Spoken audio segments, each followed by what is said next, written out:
ایمان افروز واقعہ۔ ایک مرتبہ کا واقعہ ہے کہ نبی کریم صلی اللہ علیہ وآلہ وسلم طواف فرما رہے تھے۔ ایک اعرابی کو اپنے آگے طواف کرتے ہوئے پایا جس کی زبان پر یا کریم کی صدا تھی۔ حضور اکرم صلی اللہ علیہ وآلہ وسلم نے بھی پیچھے سے یا کریم پڑھنا شروع کر دیا۔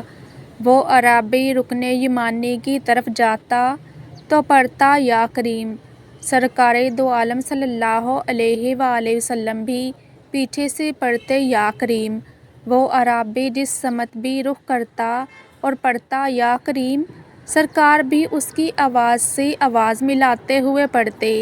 اعرابی نے تاجدار کائنات صلی اللہ علیہ وآلہ وسلم کی طرف دیکھا اور کہا: اے روشن چہرے والے، اے حسین قد والے، اللہ کی قسم اگر آپ کا چہرہ اتنا روشن اور عمدہ قد نہ ہوتا تو آپ کی شکایت اپنے محبوب نبی کریم صلی اللہ علیہ وآلہ وسلم کی بارگاہ میں ضرور کرتا کہ آپ میرا مذاق اڑاتے ہیں۔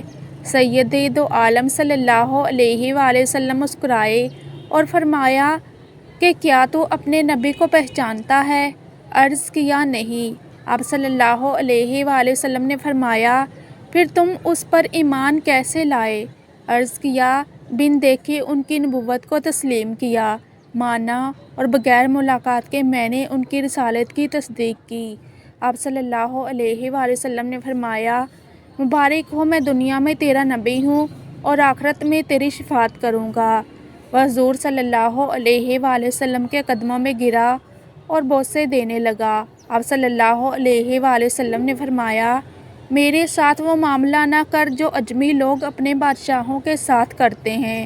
اللہ نے مجھے متکبر و جابر بنا کر نہیں بھیجا بلکہ اللہ نے مجھے بشیر اور نذیر بنا کر بھیجا ہے۔ راوی کہتے ہیں اتنے میں جبریل علیہ السلام آئے اور عرض کیا اللہ جل جلالہ نے آپ کو سلام فرمایا ہے اور فرماتا ہے کہ اس اعرابی کو بتا دیں کہ ہم اس کا حساب لیں گے۔ اعرابی نے کہا یا رسول اللہ کیا اللہ میرا حساب لے گا؟ آپ صلی اللہ علیہ وآلہ وسلم نے فرمایا ہاں، اگر وہ چاہے تو حساب لے گا۔ عرض کیا کہ اگر وہ میرا حساب لے گا تو میں اس کا حساب لوں گا۔ آپ نے فرمایا تو کس بات پر اللہ کا حساب لے گا؟ اس نے کہا اگر وہ میرے گناہوں کا حساب لے گا تو میں اس کی بخشش کا حساب لوں گا۔ میرے گناہ زیادہ ہیں یا اس کی بخشش؟ اگر اس نے میری نافرمانیوں کا حساب لیا تو میں اس کی معافی کا حساب لوں گا۔ اگر اس نے میرے بخل کا حساب لیا تو میں اس کے فضل و کرم کا حساب لوں گا۔ حضور صلی اللہ علیہ وآلہ وسلم یہ سب سماعت کرنے کے بعد اتنا روئے کہ ریش مبارک آنسوؤں سے تر ہو گئی۔